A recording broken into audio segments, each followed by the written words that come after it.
Tere päevast, kallid kaasteelised, täna me räägime numbritest pisut ja räägime minu koduvallast. Ja aluseks loeme siis Samueli raamatust, Samueli raamatust 31. peatükist esimesed 3 salmi. Ka vilistid sõdisid Iisraeli vastu, Iisraeli mehed põgenesid vilistite eest ning langesid maha lööduna Gilbos mäel.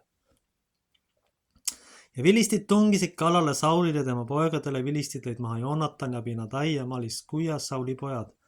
Taplus Sauli vastu oli äge, kui ammukütid leidsid tema kartsis, ta väga kütte, aamen. Täna tekkis mul mõte, kui ma leiba teenisin, et kui palju siis lapsi on 6 aasta pärast. Varga vallas sündis 2018 144 last. See on 6 klassikomplekti. Eelmisel aastal sündis 71 last. See on 3 klassikomplekti. Ja tõenäoliselt paljud neist lasted, kes sündisid, ei ole eestlased. Ühesõnaga, umbes 6 aasta pärast pole mitte ainult siin, vaid kui üle Eesti on olukord, kus üle Eesti sünnib umbes 12 keskmise gümnaasiumitäid lapsi. See tähendab tegelikult seda, et sellel rahval ei ole tulevikku ja ta on kiirkursil välja suremisele. Aga paistab, et enamik tüüpe ei saa sellest mitte midagi aru. 71 last vallas tähendab seda, et on täpselt 3 klassikomplekti, ma rõhutan, terve valla peale. Mitte enam linna peale, vaid terve valla peale. See tähendab seda, et on poole vähem lapsi ja kui sündide arv veelgi langeb, siis 10 aasta pärast parimal juhul on Valgas ainult 1 koolitäis lapsi. Kas te üldse inimesed olete mõelnud, mida see tegelikult tähendab? Ja see ei ole ainult selle piirkonna kohalik probleem, see on üleüldine probleem. Kui me oleme veel 20 aastat edasi, siis polegi lapsi. Polegi inimesi enam praktiliselt. Ideoloogiline töö ja selle rahva mentaliteet, mis ei kõlba mitte kuskile, kus puudub igasugune moraal ja eetika enamikel juhtudel, on viinud selle välja suremiskursile. Ühesõnaga, laste arv kukub ka siin vallas 2 korda, mitte 50%, vaid ma rõhutan 2 korda. See tähendab seda, et personali pole enam nii palju vaja.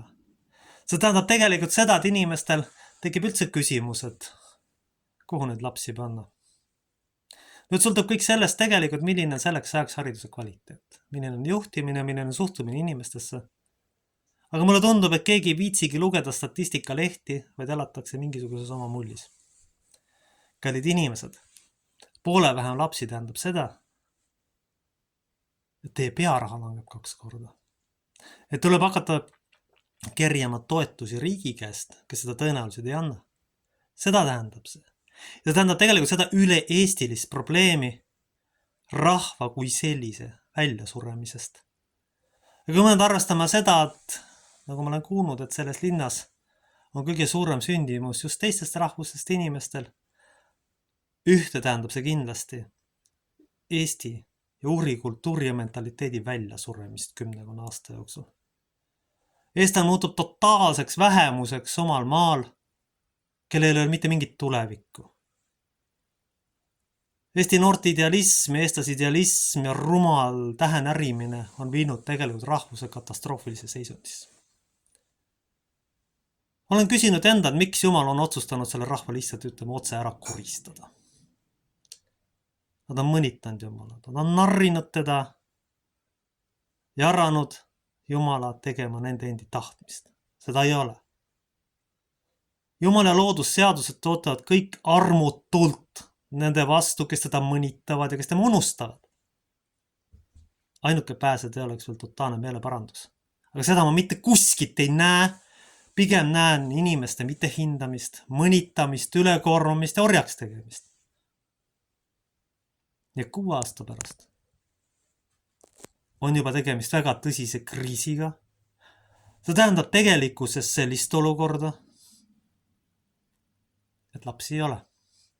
Esialgu tähendab see esmatasandil siin kohalike lasteaedade sulgemist, personali vähenemist ja lõpuks ka koolide personali vähenemist ja kultuurilisi konflikte.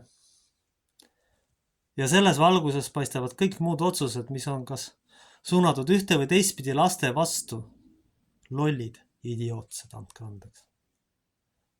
Inimesed te peate mõtlema, mida te enne teete.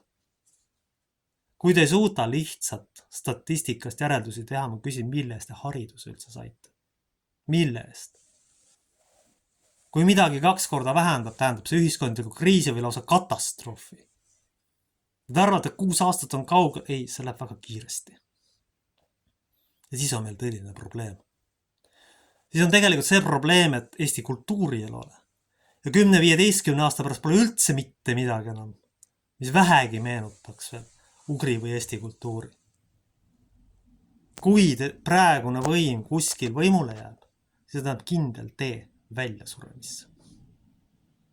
Ma rõhutan veel kord, siin vallas on 3 klassikomplekti terve valla peale ja seda ainult 6 aasta pärast. See tähendab osade koolide sulgemist, see tähendab personali vähenemist, see tähendab sotsiaalset katastroofi.